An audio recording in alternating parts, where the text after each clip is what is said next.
خلیل و نجی مسیح و صفی سبھی سے کہیں بھی بنی یہ بے خبری کہ خلق پھری کہاں سے کہاں تمہارے لیے پوشم میری سالت ہے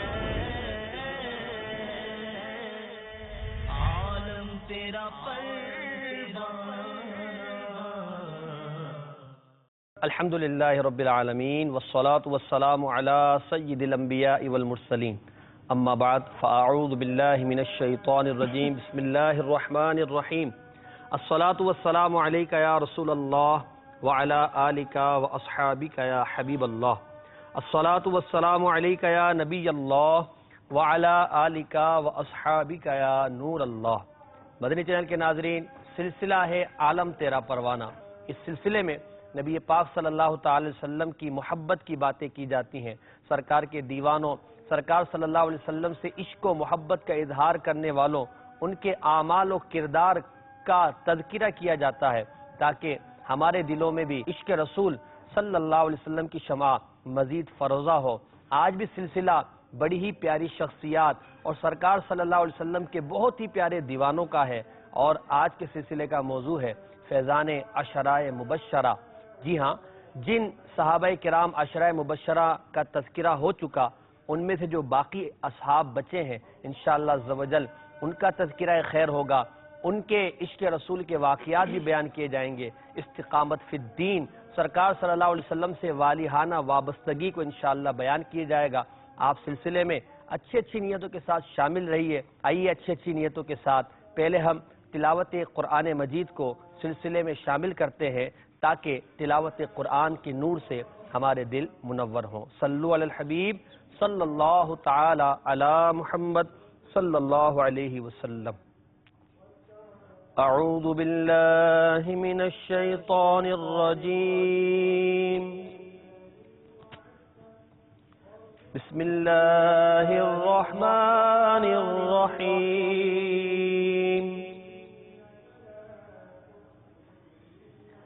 والتین والزیتون وطور سینین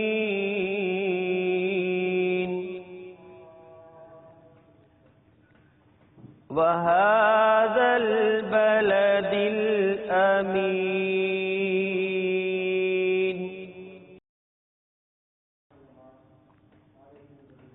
لقد خلقنا الإنسان في أحسن تقويم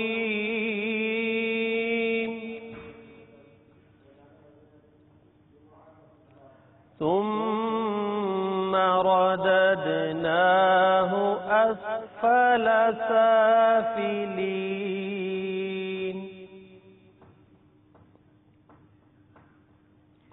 إلا الذين آمنوا وعملوا الصالحات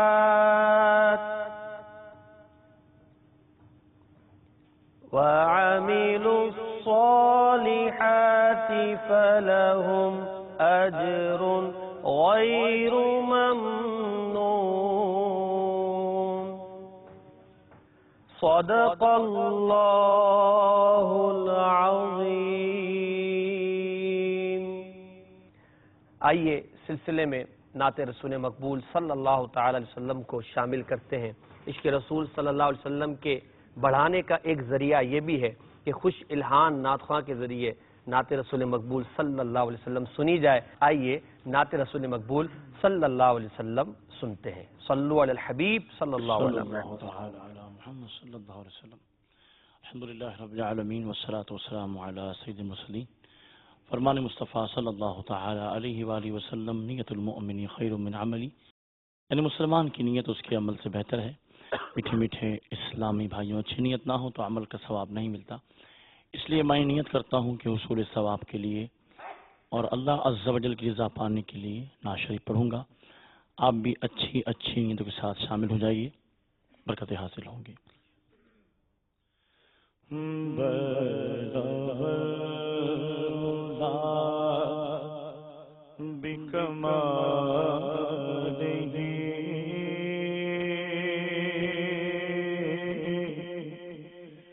کشف الدجی بجمالہ حصلت جمیع خصالہ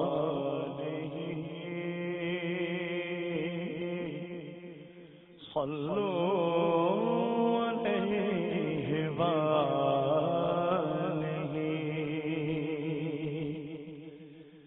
وہ کمال حسن حضور ہے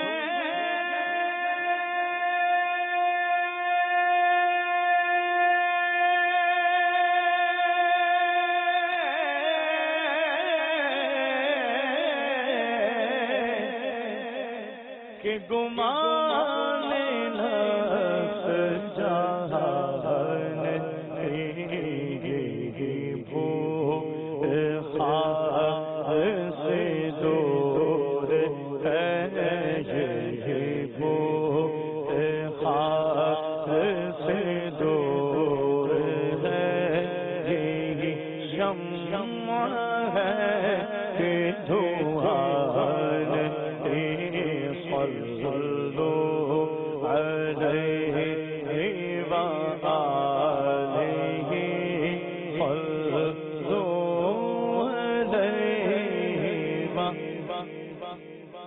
اور میں نثار تیرے کلام پر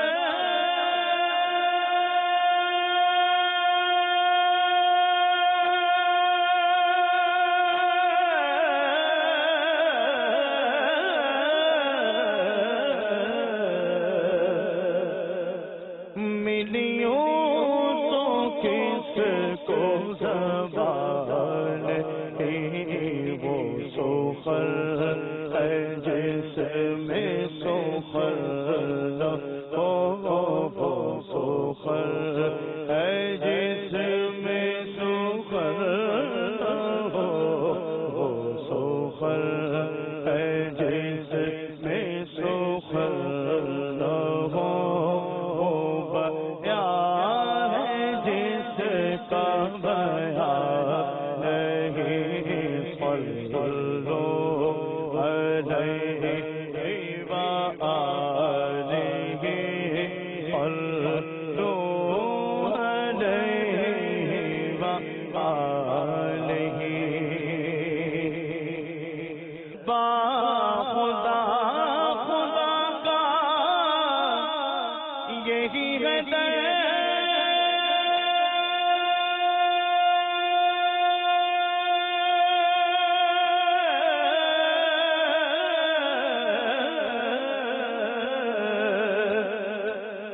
نہیں اور کوئی پر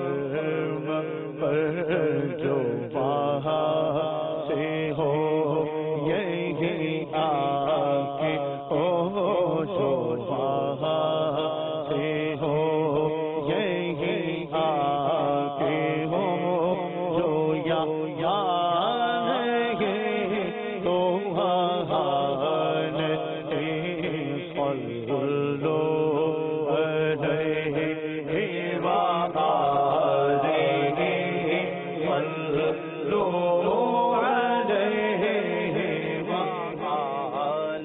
اور تیرے آگے یوں ہے دبے دبے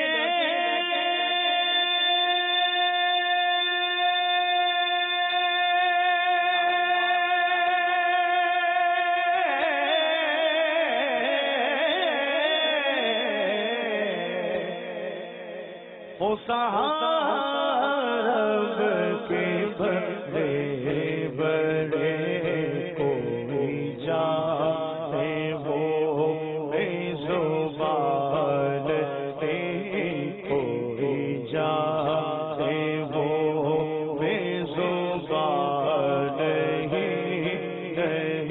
بلکہ جسم میں جان صلوا علیہ وآلہ صلوا علیہ وآلہ اور کرو مد گلے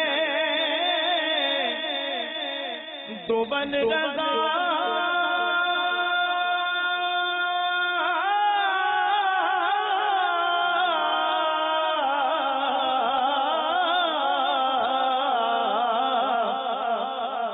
پڑے بلا میری بلا مددا او اپنے قریب کا مددا او اپنے قریب کا میرا دین پہاڑا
کروں تیرے نام پر جاں فدا، نہ بس ایک جاں دو جہاں فدا، تو جہاں سے بھی نہیں جی بھرا، کروں کیا کروڑوں جہاں نہیں۔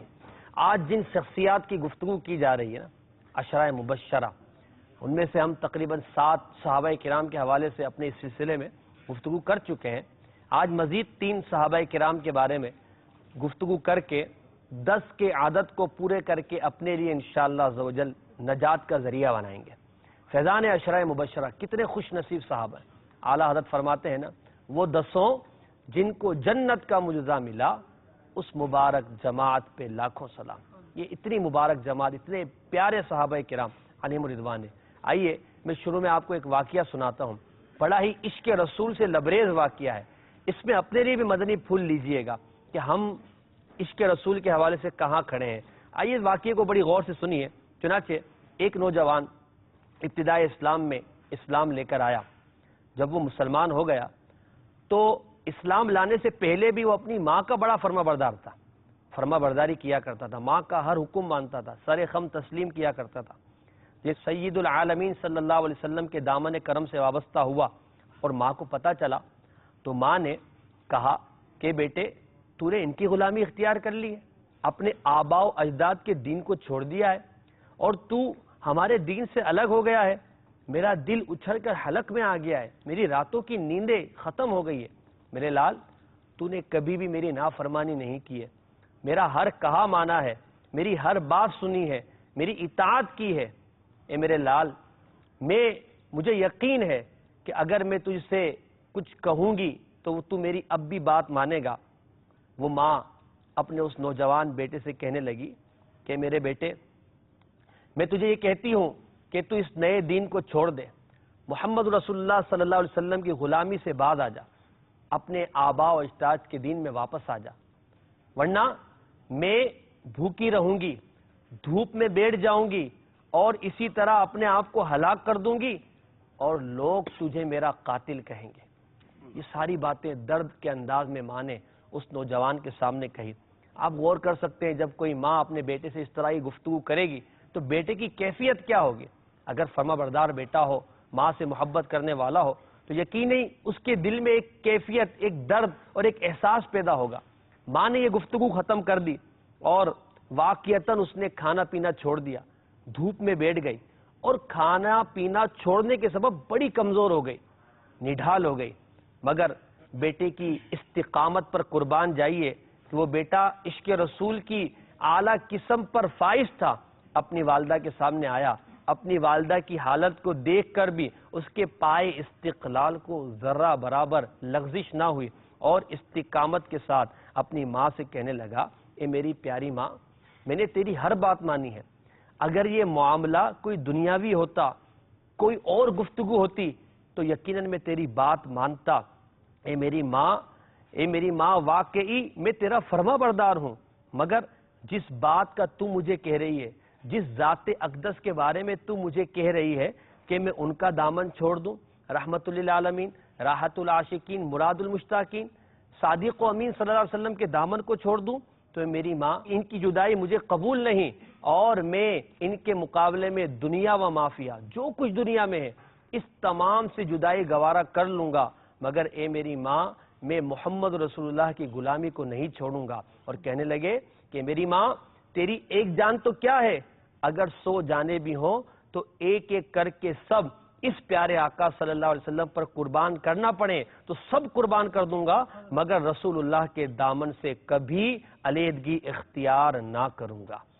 بقول مفتی اعظم ہند گویا کہ وہ یہ کہہ رہے تھے، یہ ایک جان کیا ہے، اگر ہو کروڑوں تیرے نام پر سب کو وارہ کروں میں، میرا دین و ایمان فرشتے جو پوچھیں تمہاری ہی جانب اشارہ کروں میں۔ پیارے اسلامی بھائیوں، مدنی چینل کے ناظرین، عشق رسول کا یہ انداز، اتنا محبت سرکار صلی اللہ علیہ وسلم سے، یہ کون صحابی تھے؟ جی ہاں، عشرہ مبشرہ میں ایک اعلیٰ مقام رکھنے والے صحابی حضرت سیدنا سعد بن ابی وقاص رضی اللہ تعالی عنہ تھے۔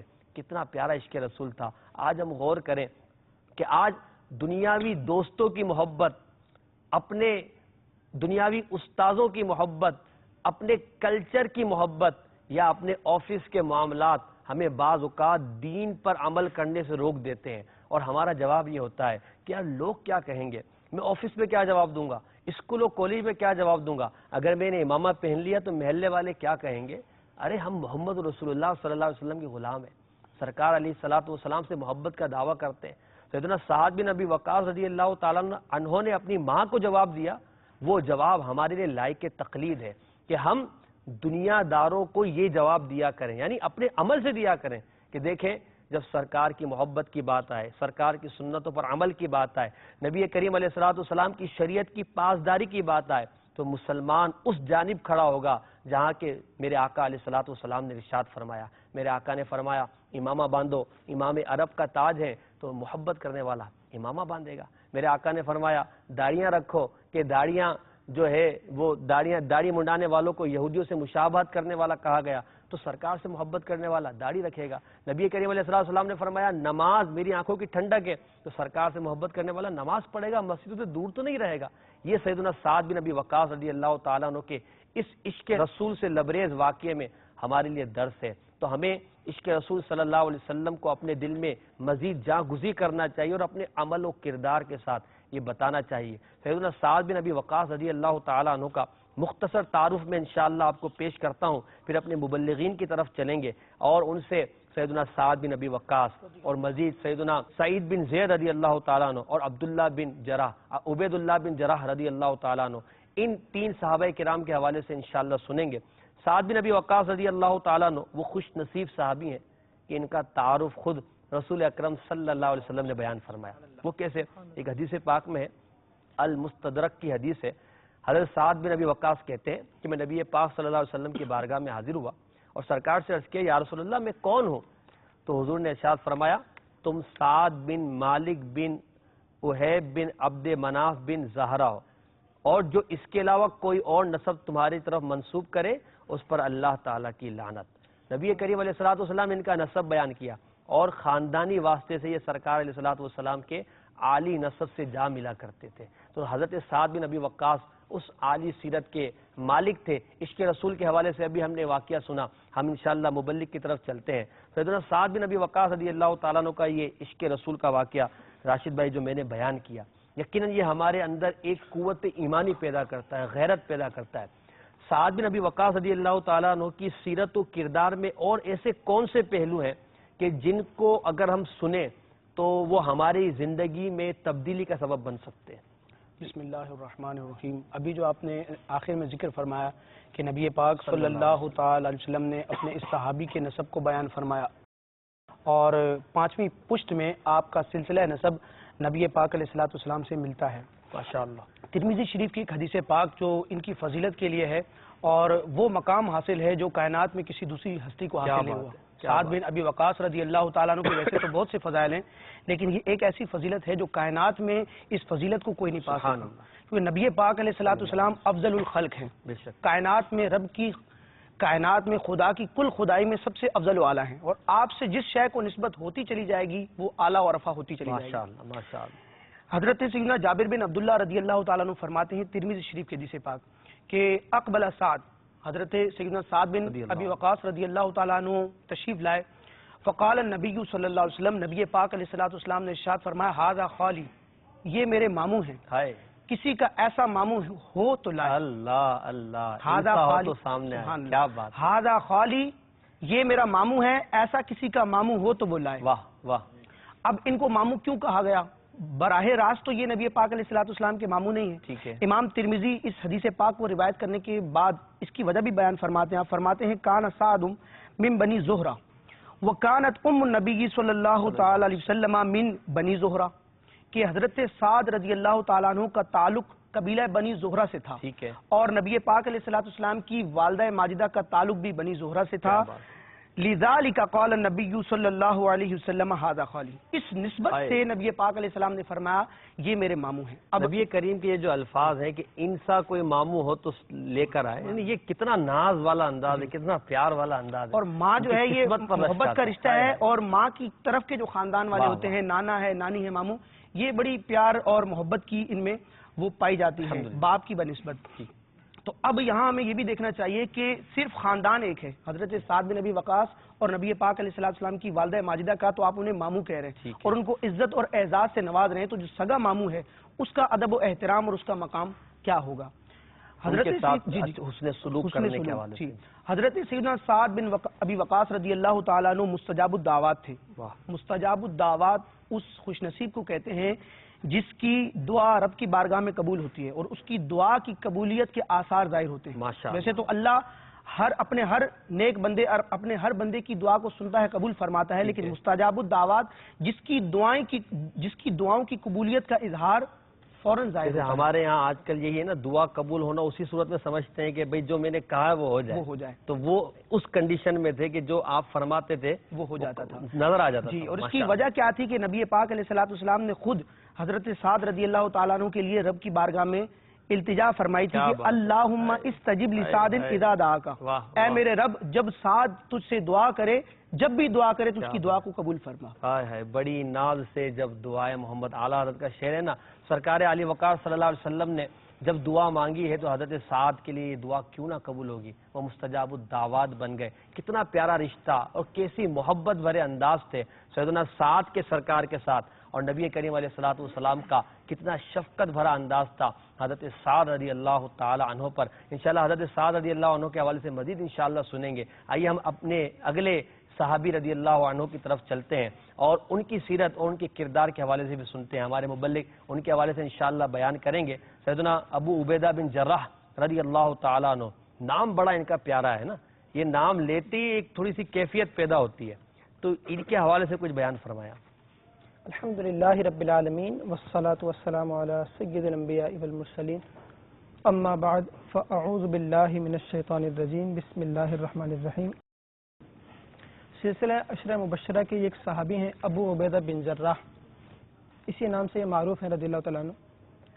ایکچولی ابو عبیدہ ان کا اصلی نام نہیں ہے، جس طرح ابو ہریرہ نا یہ ان کا نام نہیں تھا، تو اسی طرح ابو عبیدہ بھی ان کا نام نہیں ہے، ٹھیک ہے، ان کا اصل نام ہے عامر، جی ہاں، اور ان کے والد کا نام تھا عبداللہ اور ان کے دادا کا نام تھا جراح، تو یہ اپنے والد صاحب کے بنسبت دادا سے نسبت کے حوالے سے کافی معروف ہے، اور ابو عبیدہ بن جراح کر کے ان کو پکارا جاتا ہے، دنیا اسی نام سے ان کو جانتی ہے۔ ابو عبیدہ بن جراح رضی اللہ تعالیٰ عنہ یہ وہ صحابی ہیں کہ جن کا والدہ کی طرف سے بھی اور والد صاحب دونوں کی طرف سے سرکار علیہ السلام سے آگے جا کر نسب مل جایا کرتا ہے. والد کی طرف سے 5ویں پشت میں اور والدہ کی طرف سے 9ویں پشت میں جا کر آپ علیہ السلام سے ان کا نسب ملتا ہے. اور آپ رضی اللہ تعالیٰ عنہ کے حوالے سے فضائل سنت میں باپا نے ایک بڑا زبردست واقعہ لکھا ہے، وہ مچھلی والا. ٹھیک ہے. کہ ان کی واقعی کرامت کے طور پر تھا کہ سیف البحر ایک جگہ ہے، وہاں پر جہاد کے لیے آپ تشریف لے گئے تھے، کھانے پینے میں کچھ نہیں تھا، حتیٰ کہ دنوں رات میں یہ معمول ایسا حساب کتاب آپ پڑھا تھا کہ 300 یہ صحابہ تھے، لیکن راشن کے طور پہ ان میں ایک ہی کھجور تقسیم ہوتی تھی. اچھا. ایک ہی کھجور. اب بتائیں اسے ایک کھجور سے 300 صحابہ اور وہ کھجور کیا راشن کا یہ عالم تھا. تو اس وقت جو وہاں کا سمندر تھا اس نے ایک مچھلی وہاں پر اپنا پھینکی ساحل پر، اور وہ مچھلی اتنی بڑی تھی کہ فرماتے ہیں کہ اگر اس کی پسلیوں کو کھڑا کر دیا جائے نا تو ایک پورا اونٹ کجاوا اس پر باندھ کر اس کے نیچے سے نکل جائے، اتنا بڑا وہ اونٹ جو ہے وہ مچھلی تھی. اور اس میں سے صحابہ کرام کافی دنوں تک کھاتے رہے، اور جب مدینہ بھی یہ تشریف لے گئے تو آقا علیہ السلام کی بارگاہ میں بھی وہ گوشت پیش کیا گیا، آپ نے بھی تناول فرمایا. اور یہ بلا شبہ ایک کرامت تھی کہ ایسا وقت جب راشن کا کچھ نہیں تھا وہ مچھلی کا انتظام ہو جانا.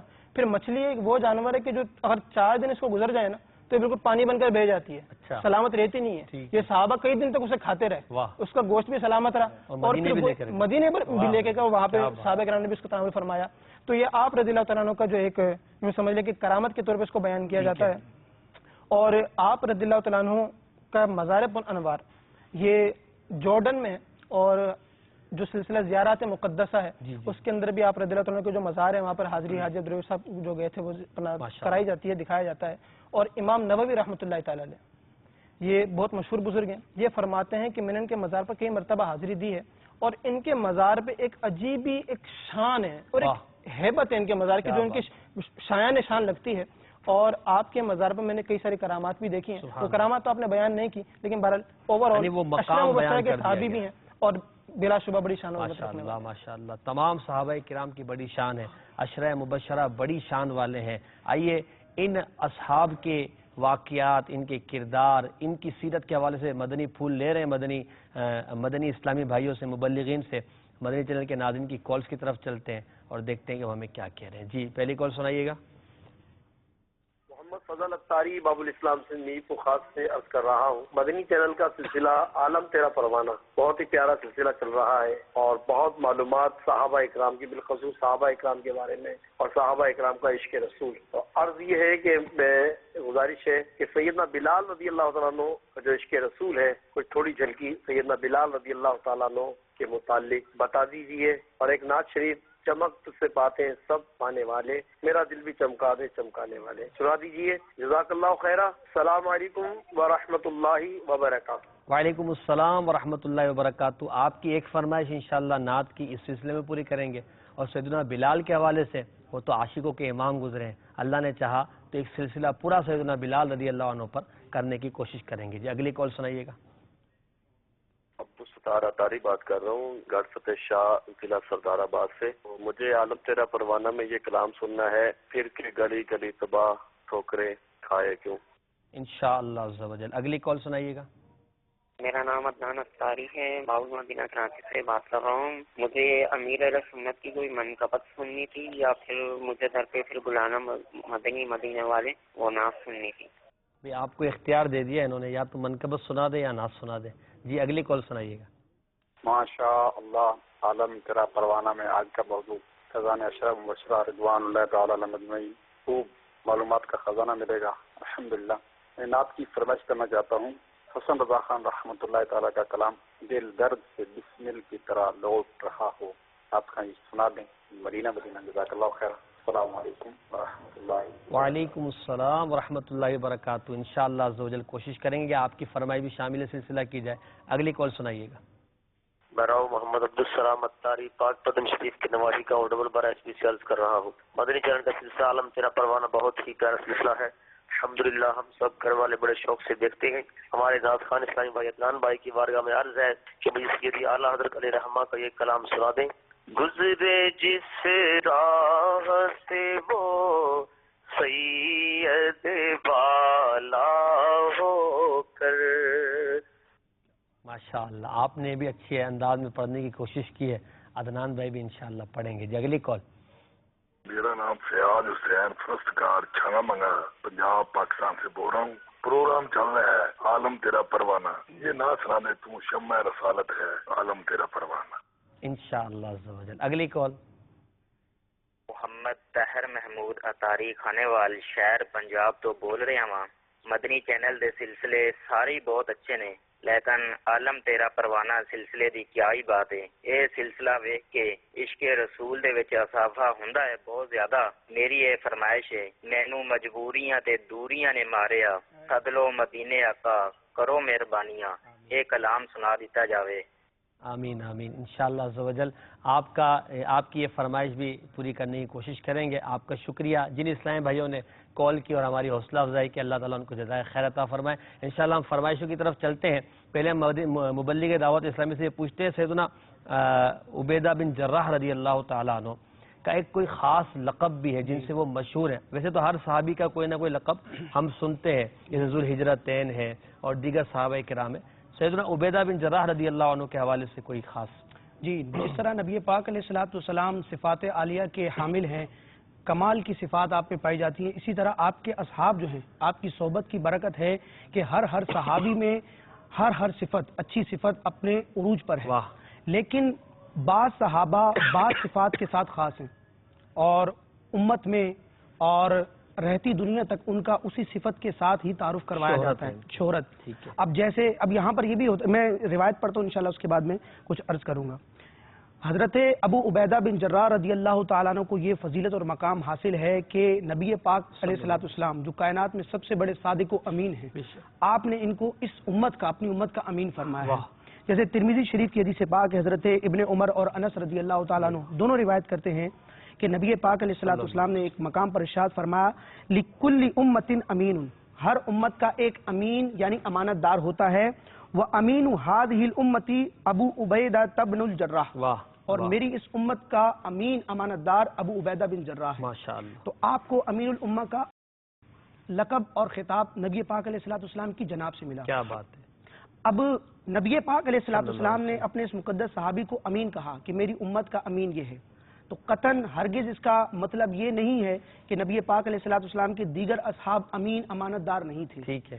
جیسے نبی پاک علیہ السلام کی جو صحابی ہیں ابو بکر رضی اللہ تعالیٰ عنہ ان کو کہا جاتا ہے صدیق مطلب سب سے زیادہ سچ بولنے والا. تو اب ایسا نہیں ہے کہ دیگر صحابہ سچ نہیں بولتے تھے. فاروق اعظم رضی اللہ تعالیٰ عنہ کے لیے لفظ استعمال ہوتا ہے عمر کے لیے عمر بن خطاب رضی اللہ تعالیٰ عنہ کے لیے فاروق یعنی بہت زیادہ حق و باطل میں فرق کرنے والا. اس کا مطلب یہ نہیں ہے کہ دیگر صحابہ حق و باطل میں فرق نہیں کیا کرتے تھے بلکہ یہ تمام اچھی صفات صحابہ میں پائی جاتی تھی لیکن ہر صحابی کسی نہ کسی صفت سے نمایاں اور ممتاز ہوتے تھے. تو اب جب بھی صداقت اور سچائی کا ذکر ہوتا ہے تو ضرب المثل کے طور پر صدیق اکبر کی شخصیت سامنے آتی ہے. حق و باطل میں فرق کرنے انصاف کرنے کا جب معاملہ آتا ہے تو حضرت عمر بن خطاب رضی اللہ تعالیٰ عنہ کا تصور ذہن میں آتا ہے. اگر سخاوت رب تبارک و تعالیٰ کی بارگاہ میں مال خرچ کرنے اور حیا کا تصور آتا ہے تو فوراً ہمارے سامنے عثمان غنی رضی اللہ تعالیٰ عنہ کی شخصیت آتی ہے. شجاعت اور بہادری کو اگر دیکھا جائے اور علم کا اگر ذکر کیا جائے تو مولا علی مشکل کشا ہمارے سامنے آتے ہیں. اسی طرح جب امانت داری کا ذکر ہوتا ہے تو یہ نبی پاک علیہ السلام کے مقدس صحابی ابو عبیدہ بن جراح رضی اللہ تعالیٰ عنہ ہمارے سامنے آتے ہیں. کیا بات ہے. امین الامہ کا لقب. ہاں تو اب اس کا حاصل کیا ہے کہ جب ان کو نبی پاک علیہ السلام نے اپنی امت کا امین کہا تو اس کا مطلب یہ بھی نہیں ہے کہ دیگر اصحاب جو ہیں وہ امانت دار نہیں ہیں اور اس کا مطلب یہ بھی نہیں ہے کہ ان میں صرف یہ ایک ہی خوبی پائی جاتی کہ امین الامت ہے اور کوئی صفت نہیں پائی جاتی بلکہ ایک نمایاں خوبی تھی اس کو نبی پاک علیہ السلام نے بیان فرمایا. وہ تو ہمارے یہاں بھی عرف میں ہوتا ہے نا کہ کوئی نہ کوئی خاص خوبی کسی شخصیت کی جو ہے وہ ہائی لائٹ ہوتی ہے اور سامنے آتی ہے ورنہ اس میں اور بھی خوبیاں پائی جاتی ہیں. جس طرح امام اعظم اور غوث اعظم رضی اللہ تعالیٰ عنہ جو شریعت و طریقت کے دونوں امام ہیں ان کو دیکھ لیا جائے یہ رب تبارک و تعالیٰ کی مشیت ہے کہ اپنے کس بندے کو کس صفت کے ذریعے شہرت اور مقام عطا فرمائے. اب امام اعظم ابو حنیفہ نعمان بن ثابت رضی اللہ تعالیٰ عنہ کا جب بھی ذکر خیر ہوتا ہے تو آپ کی علمیت اور آپ کا علمی اور فقہی مقام اور اجتہاد کا مقام ذہن میں آتا ہے کہ بہت بڑے علامہ بہت بڑے مجتہد اور اس امت کے فقیہ تھے اور اس امت کے فقہا کے امام تھے. لیکن ایسا نہیں ہے کہ امام اعظم ولی نہیں تھے ان کی کرامات نہیں تھے. اب ان کی کرامتوں کے ذریعے اور ان کی ولایت کے ذریعے ان کی شہرت نہیں بلکہ ان کے علم کی وجہ واہ سے. اسی طرح غوث اعظم شیخ عبد القادر جیلانی رضی اللہ تعالیٰ عنہ، ایسا نہیں ہے کہ یہ ولی تھے اور کرامت تھی اور ان کے پاس کوئی علم نہیں تھا، بغیر علم کے تو کوئی ولی نہیں ہوتا. یہ بھی اپنے وقت کے بہت بڑے عالم تھے اور بعض علماء فرماتے ہیں کہ اجتہاد کا اللہ تعالیٰ نے آپ کو مقام عطا فرمایا تھا. اور پورے بغداد میں، پورے شہر میں جب بڑے بڑے فقہا مجتہدین کسی مسئلے کو حل کرنے میں عاجز ہوتے تھے تو بارگاہ غوثیت میں حاضر ہو کر مسئلے حل کرواتے تھے. تو یہ اللہ کی مشیت ہے کہ امام اعظم کو علم کی وجہ سے شہرہ ملا اور غوث اعظم رضی اللہ تعالیٰ عنہ کو کرامت کے ذریعے شہرہ ملا. ماشاء اللہ. اللہ تعالیٰ ان بزرگوں کے صدقے ہماری مغفرت فرمائے، ہمیں امانت کی صفت بھی عطا فرمائے، صداقت کی صفت بھی عطا فرمائے، شجاعت کی صفت بھی عطا فرمائے، سخاوت کی صفت بھی عطا فرمائے، اور ہمیں اپنے فضل و کرم سے اپنا نیک بندہ بنا لے کہ ہم اس کی بارگاہ میں سرخرو ہو جائیں. آئیے انہی سوچوں کے ساتھ، دعاؤں کے ساتھ ہم نعت خواں کی طرف چلتے ہیں اور آپ کی فرمائشوں کو پورا کرنے کا ان سے کہتے ہیں کہ چند اشعار ہر ایک کی فرمائش پر آپ دے دیں گے تو انشاءاللہ ان کی دل جوئی ہو جائے گی. صلی اللہ علی محمد. چمک تجھ سے پاتے ہیں سب پانے والے، میرا دل بھی چمکا دے چمکانے والے، میرا دل بھی چمکا دے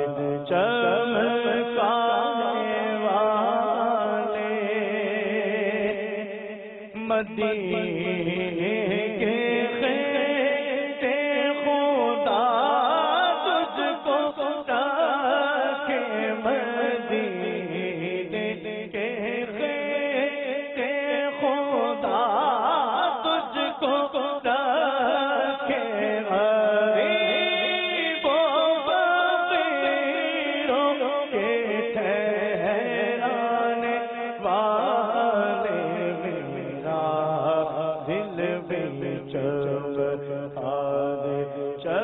چمکانے والے تو زندہ ہے راتوں زندہ ہے راتوں زندہ ہے راتوں زندہ ہے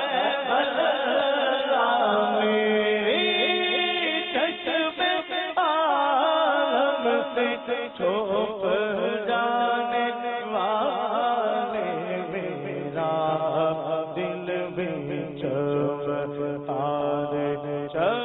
چمکانے والے. گر کے گئی گلی تباہ ہو گئی سب بھیکا، جو اب لیتے خدا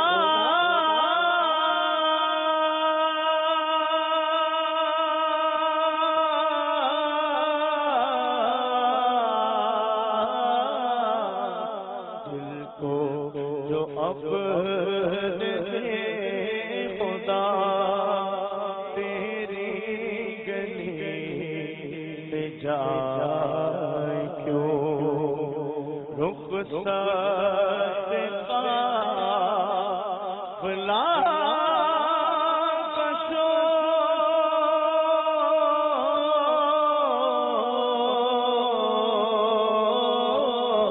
رخصت قافلہ کشو، وش سے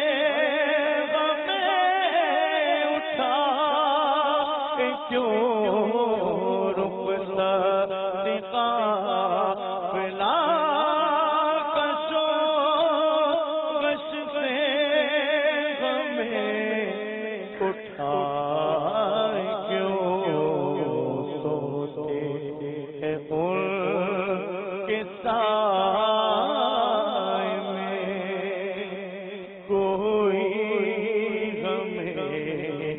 جگائے کیوں دل کو، جو اب خدا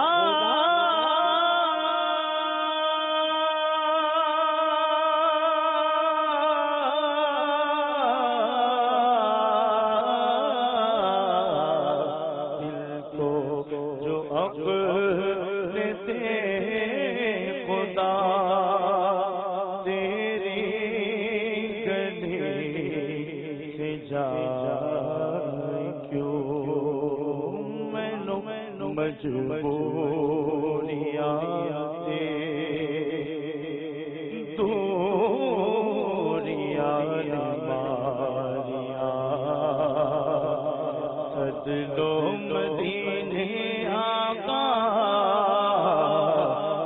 دلو مدینے آقا کرو مہربانیاں مینوں بس گوریاں دوریاں ماریا ڈاڈا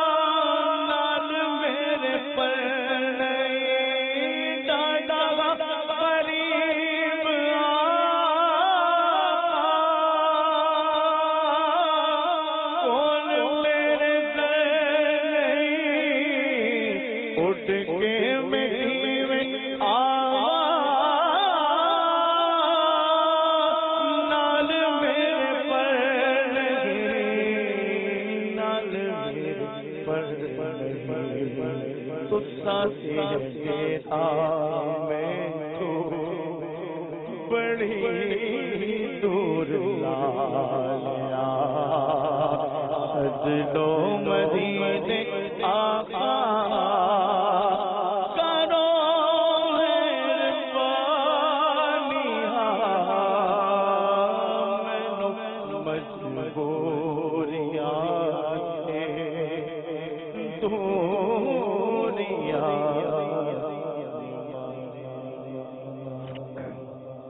صلو علی الحبیب صلی اللہ تعالی علی محمد۔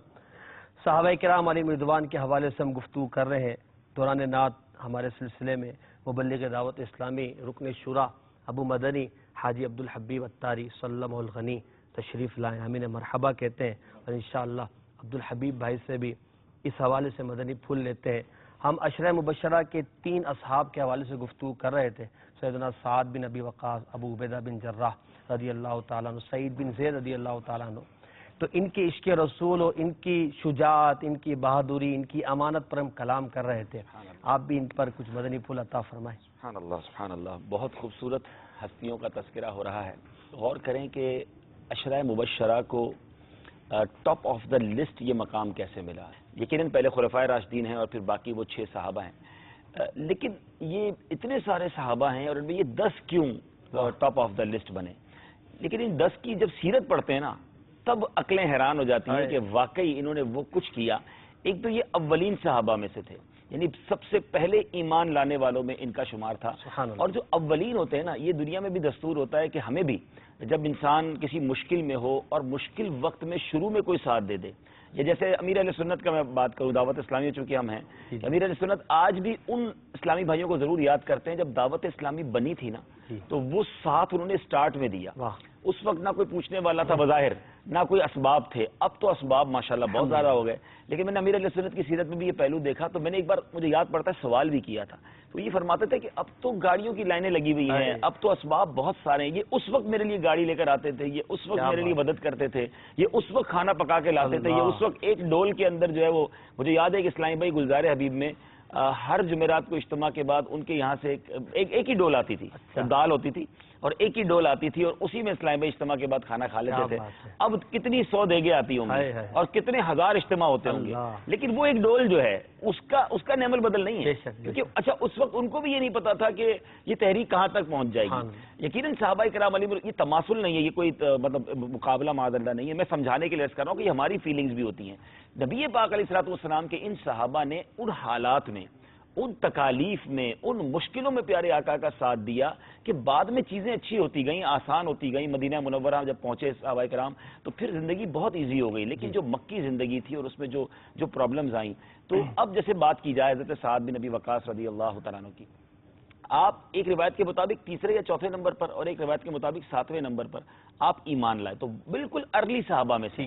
اچھا، پھر اس کے بعد آپ کے اوپر جو آپ مصائب آئے، آپ کے اوپر جو پریشانی آئی، ایون آپ کی والدہ کی طرف سے، یعنی آپ کی والدہ محترمہ سے آپ کو بڑا پیار تھا، ویسے ہی والدین سے پیار ہونا چاہیے، کبھی زندگی میں اپنی ماں کی نافرمانی نہیں کی، مگر جب آپ ایمان لائے تو والدہ محترمہ جو ہے وہ انہوں نے بھوک ہڑتال کر دی. اب میرے لال یہ تم نے کیا کر دیا، ہمارا جو بابائی دین تھا وہ تم نے چھوڑ دیا. اب والدہ کہ میں مر جاؤں گی اور تجھے ماں کا قاتل کہا جائے گا. اب اس قدر زبردست ایک ہے نا فیملی پریشر تھا. ہاں لیکن نبی پاک علیہ الصلوۃ والسلام کی محبت سب پر مقدم. بڑی بڑی خوبصورت انداز میں والدہ سے جواب دیا کہ ماں ٹھیک ہے میں تجھ سے محبت کرتا ہوں، لیکن جس سے اب محبت ہو گئی ہے اس پر ساری محبت قربان ہے، اس پر سب کچھ قربان ہے. یہ ایک جان کیا ہے اگر ہو کرو، تیرے نام پر سب کو وارا کروں میں. تو اپنی والدہ کی اس زمانے میں بات نہ مانی. تو بہرحال یہاں ہم سب کے لیے ایک درس بھی ہے، یہ ایک موٹیو بھی ہے. یوں سمجھیے کہ بہت سارے لوگ دین کے کاموں میں یہ عذر پیش کرتے ہیں کہ والدین منع کرتے ہیں. یقیناً والدین کا ادب اس قدر ہے کہ ان کا ہر جائز حکم مانا جائے گا، بلکہ والدین مشرک و کافر ہیں تو بھی ان کی جائز بات مانی جائے گی. البتہ فسق و فجور کی طرف یا کفر کی طرف کوئی بات ہوگی تو نہیں مانی جائے گی. اس قدر مرتبہ ہے. لیکن اس کے باوجود دیر از اے باؤنڈری، ایک باؤنڈری ضرور ہے، ایک حد ضرور ہے کہ اللہ کی نافرمانی میں والدین کی فرما برداری نہیں کی جائے گی. یعنی اس کو اصولی طور پہ اگر یوں سمجھ لیں کہ مخلوق کی رضامندی کے لیے خالق کو ناراض نہیں کیا جائے گا. ٹھیک ہے نا. اب چاہے ماں باپ ہوں، چاہے بیوی بچے ہوں، چاہے فیملی ہو. آج لوگ بہت سارے یہ بات کرتے ہیں کہ یار بہن ہے تو بھائی کو خوش کر رہا ہوں، تو بچوں کو خوش کر رہا ہوں. ان کو خوش کرنے کے لیے رب کو ناراض نہیں کیا جائے گا. اللہ ہی نے اور اس کے رسول علیہ الصلوۃ والسلام نے تو ہمیں سکھایا نا کہ ماں باپ کا ادب کریں اور فیملی کے ساتھ اچھا تعلق کریں. تو یہ تطبیق، یہ کیٹیگری کرنا بہت ضروری ہے. اور حضرت سعد بن ابی وقاص کی جب بھی بات کی جائے وہ جملہ بھولتا نہیں ہے. کیا بات ہے. میں کہتا ہوں ساری دنیا کہتی ہے یا رسول اللہ ہمارے ماں باپ آپ پر قربان. حضرت سعد بن ابی وقاص رضی اللہ تعالیٰ عنہ کو یہ مرتبہ ملا غزوہ احد کے موقع پر. اتفاق ہے الحمدللہ تحدیث نعمت کے لیے بھی اور ہمارے سلسلے کے بھی ایک اسلام وہاں اس وقت مدینہ شریف میں موجود ہیں اختر بھائی. تو کچھ دنوں پہلے ہم جبل احد گئے تھے، غزوہ احد کے اس میدان میں جانا ہوا. تو وہاں بھی یہ واقعہ میں نے ہمارے اسلام بھائی سے عرض کیا تھا کہ یہ وہ میدان ہے جہاں اسلام کی تاریخ کی سب سے زیادہ اگر کہا جائے کہ قربانی کی داستانیں جہاں رقم کی گئیں. بہت سارے غزوات ہوئے مگر ٹاپ آف دا لسٹ، کیونکہ غزوہ بدر میں جو مسلمانوں کو لڑنے کا زیادہ موقع ہی نہیں ملا، وہ تو فرشتوں کی مدد آ گئی تھی. لیکن غزوہ احد میں بڑے زبردست مارکا ہوا اور ایک روایت کے مطابق سرکار دو عالم صلی اللہ علیہ وسلم کو صحابہ کرام نے اس طرح گھیرا تھا. یعنی آج کل تو ڈھالیں ہوتی ہیں، بنکر بن جاتے ہیں، چوکیاں بن جاتی ہیں. وہ صحابہ کرام نے اپنے سینے پیش کیے تھے. 30 کے قریب صحابہ کرام یکے بعد دیگرے نبی پاک علیہ الصلوۃ والسلام کی گویا حفاظت کرتے ہوئے شہید ہوئے. آپ ذرا غور کیجئے کہ تیر برس رہے تھے اور اپنا سینہ آگے کر دیا. حضرت ابو قتادہ رضی اللہ تعالیٰ عنہ نے نبی پاک کے چہرے کے آگے اپنا چہرہ کیا تھا اور آپ کی آنکھ پر تیر لگا تھا. اور نبی پاک علیہ الصلوۃ والسلام نے وہ تاریخی جملے ارشاد فرمائے تھے جس کا مفہوم ہے کہ یا اللہ ابو قتادہ نے تیرے حبیب کے چہرے کی حفاظت کے لیے اپنی آنکھ گوائی ہے. اور پھر اپنی لعاب دہن لگا کر ابو قتادہ رضی اللہ تعالیٰ عنہ کی آنکھ کو واپس لگایا. یہ الگ بات ہے کہ ابو قتادہ رضی اللہ تعالیٰ عنہ کہتے ہیں کہ اب مجھے اس آنکھ میں جو ہے وہ پہلی آنکھ سے زیادہ اچھا نظر آتا ہے.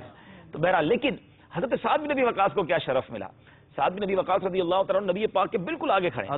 اب یہاں بھی وہ ادب تو یہ کہتا ہے کہ پیٹھ نہیں ہونی چاہیے، مگر یہاں اپنا سینہ آگے کیا ہوا ہے. یہ کیسا ادب ہے کہ یا رسول اللہ آپ پیچھے ہو جائیں میرے. سعد بن ابی وقاص بار بار کہا کرتے آقا آپ میرے پیچھے ہو جائیں کہیں آپ کو تیر نہ لگ جائے. پیارے آقا سر اٹھا کر دیکھتے تھے نا کہ کیا موجود معاملہ. پھر وہ کہتے آقا علیہ السلام آپ پیچھے ہو جائیں. پھر حضرت سعد بن ابی وقاص بڑے اچھے تیر انداز تھے. تو پیارے آقا علیہ السلام تیر اٹھا کر سعد بن ابی وقاص کو دیتے اور اے سعد تیر چلاؤ میرے ماں باپ تم پر قربان. سبحان اللہ. آپ ذرا غور کریں یہ بات کتنی بڑی ہے. اے سعد تیر چلاؤ میرے ماں باپ تم پر قربان.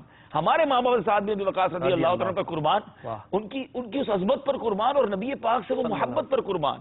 یعنی یہ ان صحابہ نے کچھ نہیں دیکھا. آپ ان 10 کے 10 صحابہ ماشاءاللہ اللہ آپ کو سلامت رکھے، آپ عشرہ مبشرہ کی سیرت پر بیان کر رہے ہیں. یہ وہ 10 صحابہ ہیں، یہ رول ماڈل ہیں امت کے.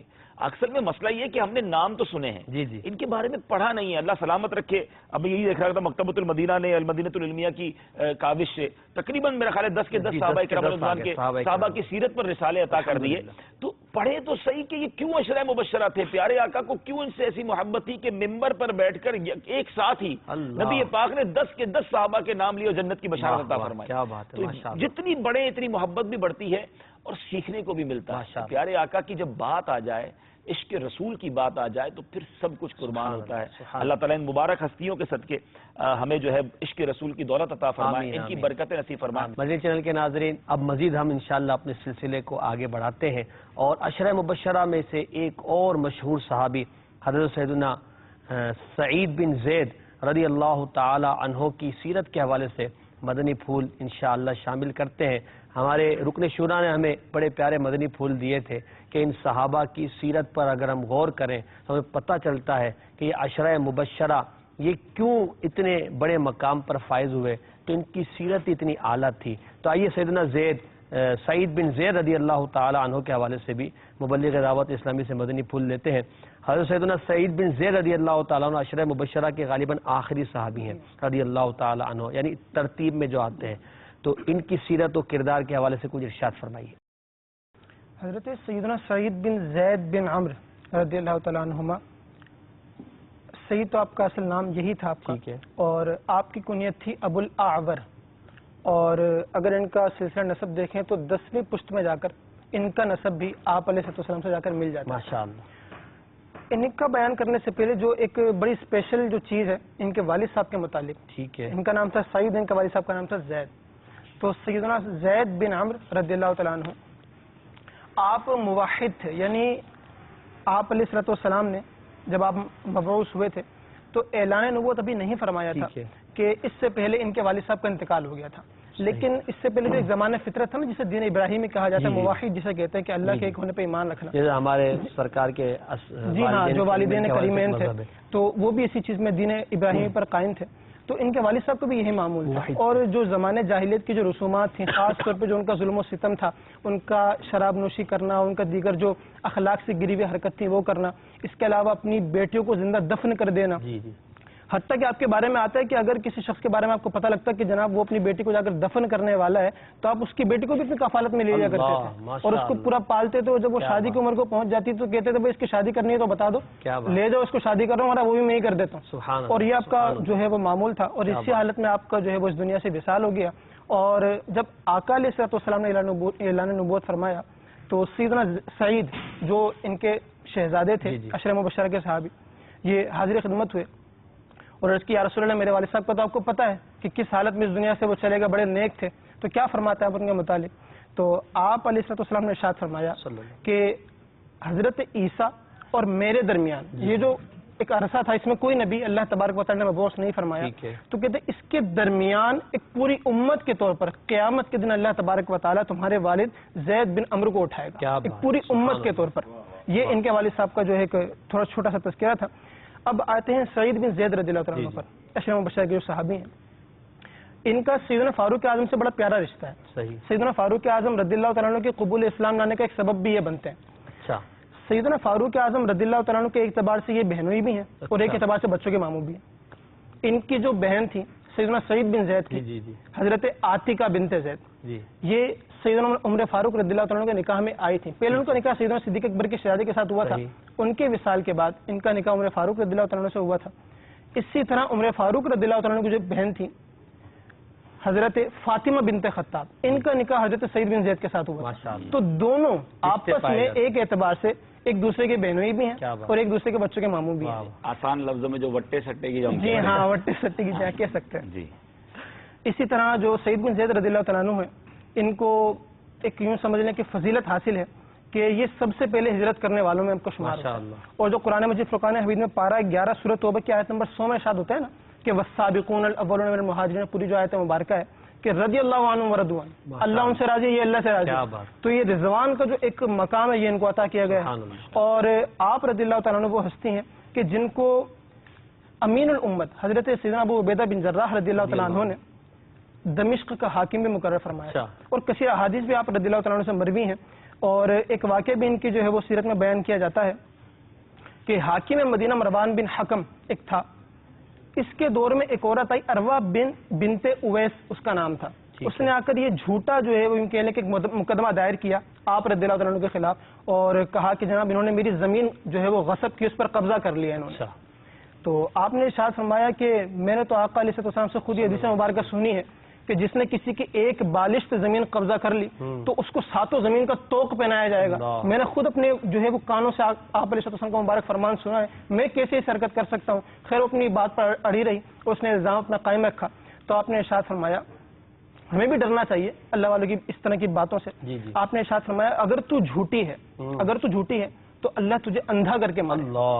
آپ کی ان کے لیے ایک دعائے ضرر تھی اور پھر بالآخر یہی ہوا, آپ کی یہ دعا بھی قبول ہوئی اور وہ عورت اپنی آخر عمر میں جا کے اندھی ہو گئی تھی اور یوں سمجھ لیں کہ دیوار پکڑ کے چلا کرتی تھی اور بالآخر ایک کنویں میں گر کر وہ عورت مر گئی تھی. تمہیں بھی اللہ نصیب کرے کہ ہم بھی اللہ والوں کا ادب کریں. اور کثیر احادیث جو آپ سے مروی ہے اس میں بس ایک حدیث مبارکہ یہاں بیان کر کے سلسلہ ختم کرتے ہیں ان کا.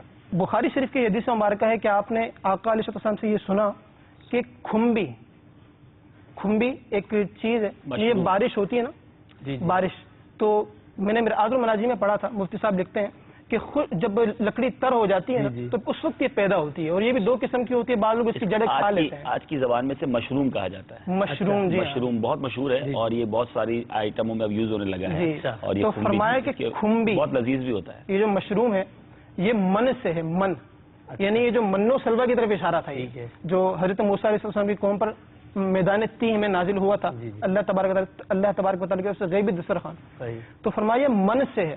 اب مفتی صاحب لکھتے ہیں کہ من سے ہونے سے کیا مراد ہے, یعنی یہ اسی من کا ایک حصہ ہے یا پھر جس طرح ایک من ایک کھانے میں ایک بڑا ایک مقام رکھتا ہے کہ جنت یہ کھانا تھا اللہ کی طرف سے اترا تھا, تو یہ بھی اسی طرح ایک بڑا کھانا ایک بڑا مقام رکھتا ہے. اور ارشاد فرمایا کہ اس مشروم کا, اس کھمبی کا جو پانی ہے وہ آنکھوں کے لیے بڑا فائدہ مند ہے. لیکن مفتی صاحب آگے یہی لکھتے ہیں کہ جس طرح کلونجی کے بارے میں آیا کہ موت کے علاوہ ہر چیز سے شفا ہے, کھجور کے متعلق آیا اور بھی کافی ساری چیزوں کے متعلق آیا, تو اس میں اپنے حکیم سے مشورہ کرنا, چونکہ بسا اوقات آقا علیہ السلام جب ارشاد فرماتے تھے تو وہ چیز فائدہ مند ہوتی تھی, لیکن بسا اوقات خالی عرب کے لیے, بسا اوقات اجمیوں کے لیے, بسا اوقات ساری دنیا کے لیے. اب انسان کی جو طبیعت ہے وہ مختلف ہوتی ہے ہر انسان کی, تو اب اس اعتبار سے دیکھا جائے. کھمبی کے حوالے سے جو مشروم کی تحقیق ابھی پڑھی ہے یا نظر سے گزری ہے وہ یہ ہے کہ یہ سبزی ہے اور اس میں گوشت جتنا پروٹین ہے. اچھا, یعنی یہ واحد سبزی ہے جس میں گوشت جتنی طاقت ہے, گوشت کھا کر جو آپ کو پروٹین حاصل ہوتا ہے, اور اگر اس سبزی کو آپ کھائیں تو یہ کھانے میں بھی گوشت کی طرح ہی ذائقہ دیتی ہے. اچھا,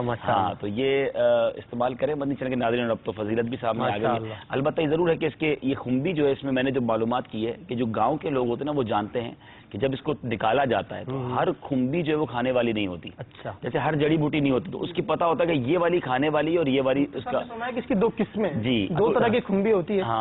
ایک کھمبی ایسی ہے جس کا نیچے کا حصہ کھایا جاتا ہے. ہاں, ورنہ کھمبی جو ہے نا اس میں شاید وہ زہریلا یا اس طرح کا. تو اس کا آسان طریقہ یہ کہ باکس ملتے ہیں, ڈبے ملتے ہیں بنے بنائے آتے ہیں, تو وہ لے لیا جائے. اچھا, یہاں حضرت سعید بن زید رضی اللہ عنہ, ایک تو بڑی خوبصورت بات مدنی چینل کے ناظرین کو میں عرض کروں گا کہ یہ وہ عشرہ مبشرہ میں سے صحابی ہیں کہ جن کا تذکرہ بہت تھوڑا ہوتا ہے, جن کا نام بھی شاید کئیوں کو نہیں یاد ہوگا, حالانکہ یہ عشرہ مبشرہ میں. تو یہ دیکھیں آج مدنی چینل کے سلسلے کی برکت سے کتنی پیاری پیاری باتیں پتہ چلی, اور سیدنا عمر فاروق رضی اللہ تعالیٰ سے کتنا خوبصورت ان کا رشتہ تھا. جو ایک خوبصورت انہوں نے حدیث پاک ایک جو عورت نے دعویٰ کیا اور اس کے جواب میں دی, میں یہاں ایک مدنی پھول عرض کر دوں کہ جو کسی کی بالشت بر زمین پر قبضہ کر لے, قیامت کے دن حدیث پاک کا خلاصہ اس کی گردن میں 7 زمینوں کا توق پہنایا جائے گا. آپ ذرا غور کریں کہ یہ بالشت بر زمین کا معاملہ ہے. لوگ مکانوں پہ قبضہ کر دیتے ہیں, کرائے پر لیتے ہیں تو اس کو خالی نہیں کرتے.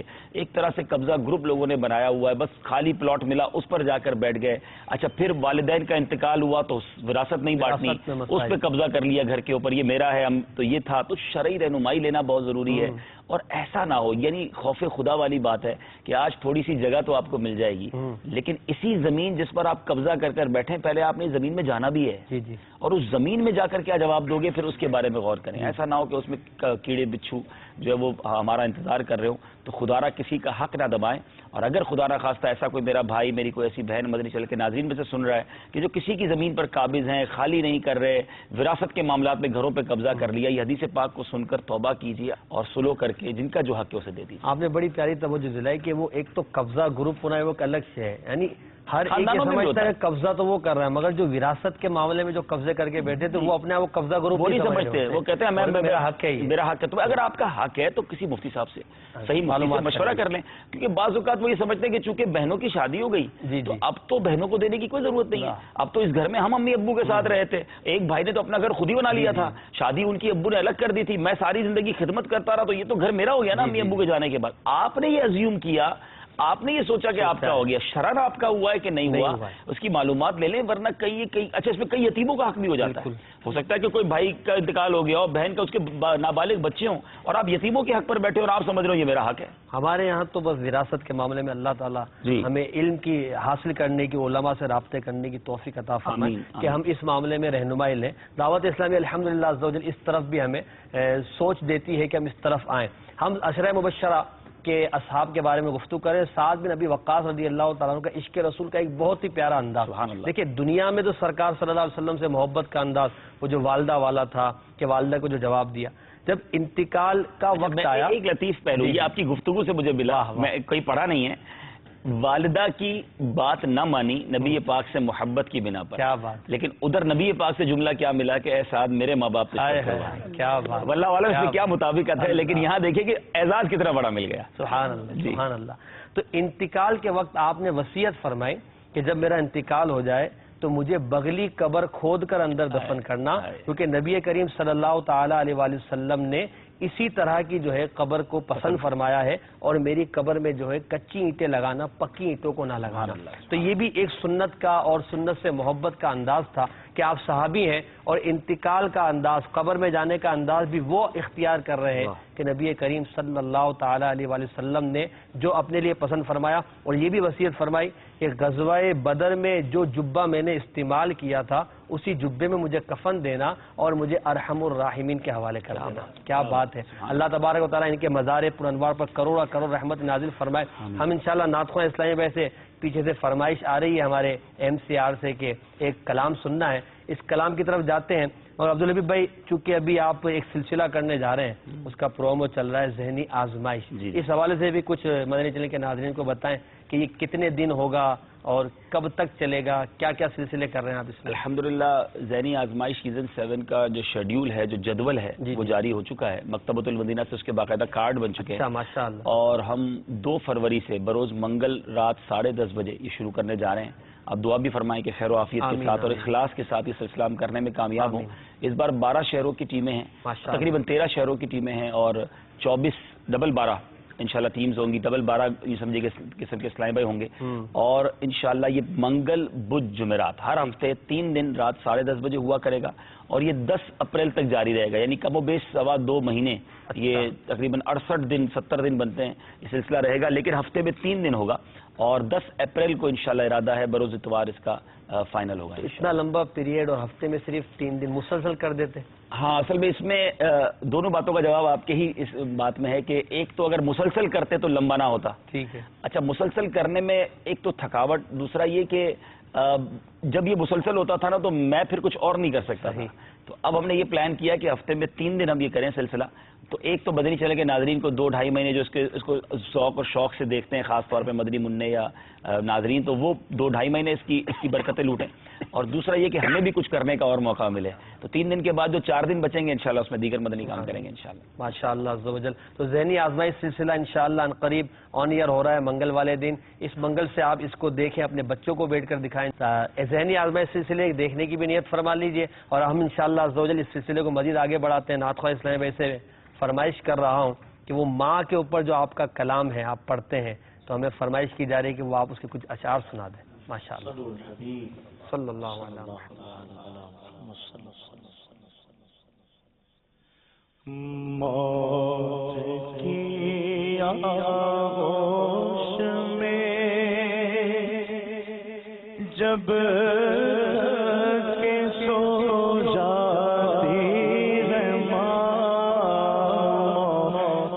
کی آغوش میں جب کے سو جاتی ہے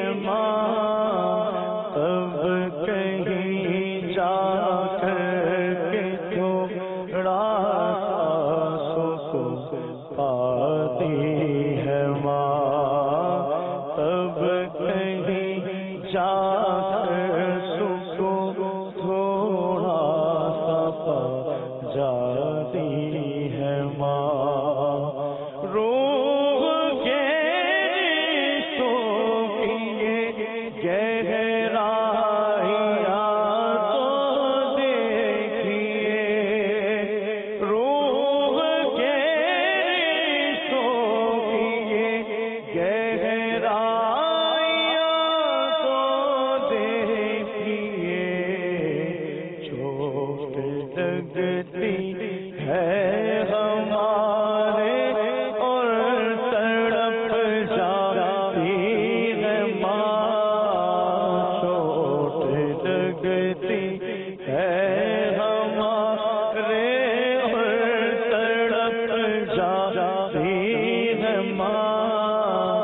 سرد سی راتوں میں بھی ایسا ہوا جانے کتنی برف سی راتوں میں بھی ایسا ہوا بچہ تو سینے پہ ہے سینے میں سو جاتی ہے ماں بچہ تو سینے پہ ہے سینے میں سو جاتی ہے ماں تب کہیں جا کر کے تھوڑا سکون پاتی ہے ماں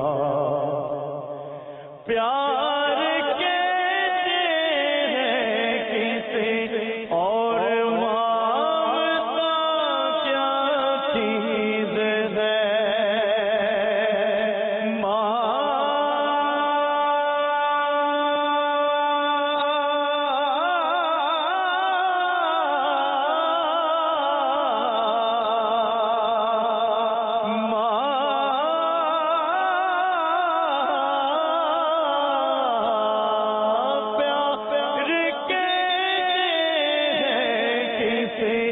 اور مانگتا کیا چیز ہے کوئی ان بچوں سے پوچھے جن کی مر جاتی ہے ماں کوئی ان بچوں سے پوچھے جن کی مر جاتی ہے ماں تب کہیں جا کر کے تھوڑا سا سکون پاتی ہے ماں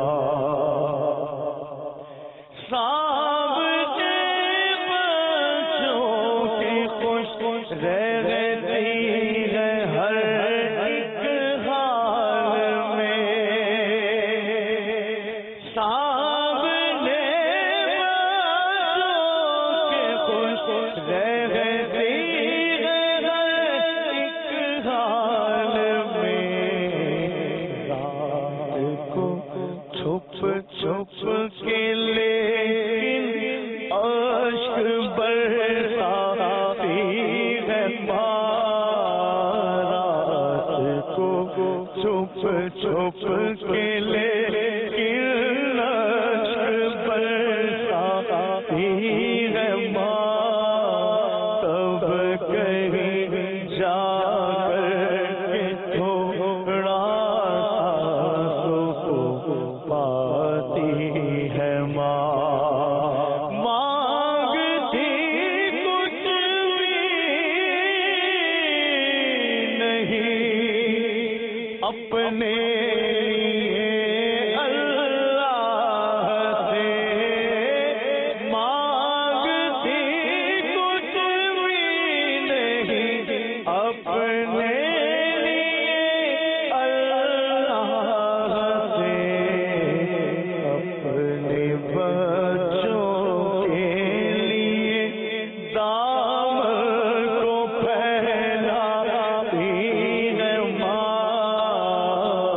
اپنے بچوں کے لیے دامن کو پھیلاتی ہے ماں تب کہیں جا کر کے تھوڑا سا سکون پاتی ہے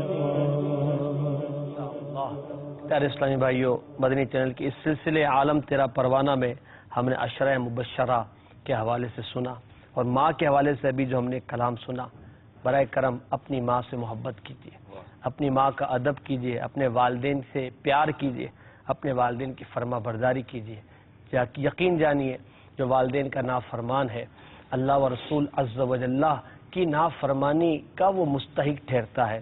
لہذا اپنے والدین کا ادب و احترام جاننے کے لیے دعوت اسلامی کے مدنی ماحول سے وابستہ ہو جائیں، صحابہ کرام کی محبت کو اپنے دلوں میں بسانے کے لیے دعوت اسلامی کے ماحول سے وابستہ ہو جائیں، اور 5، 6، 7 فروری میرے شیخ طریقت امیر اہل سنت نے اعلان فرمایا ہے مدنی قافلوں کے لیے، اور مدنی قافلے میں سفر کرنے والوں کو دعاؤں سے نواز رہے ہیں۔ تو آپ بھی دنیا میں جہاں کہیں بھی ہیں نیت فرما لیجئے کہ 5، 6، 7 فروری 3 دن کے مدنی قافلے میں راہ خدا عز و جل میں سفر اختیار کیجئے۔ اللہ تبارک و تعالی ہمارے سلسلے کو درجہ قبولیت عطا فرما کر ہمارے لیے ذریعہ نجات بنائے، آمین، بجاہ النبی الامین صلی اللہ علیہ وسلم۔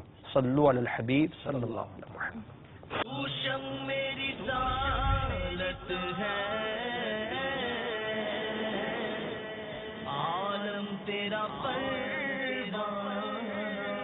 خلیل و نجی مسیح و صفی سبھی سے کہیں بھی بنی، یہ بے خبری کہ خلق پھری کہاں سے کہاں تمہارے لیے۔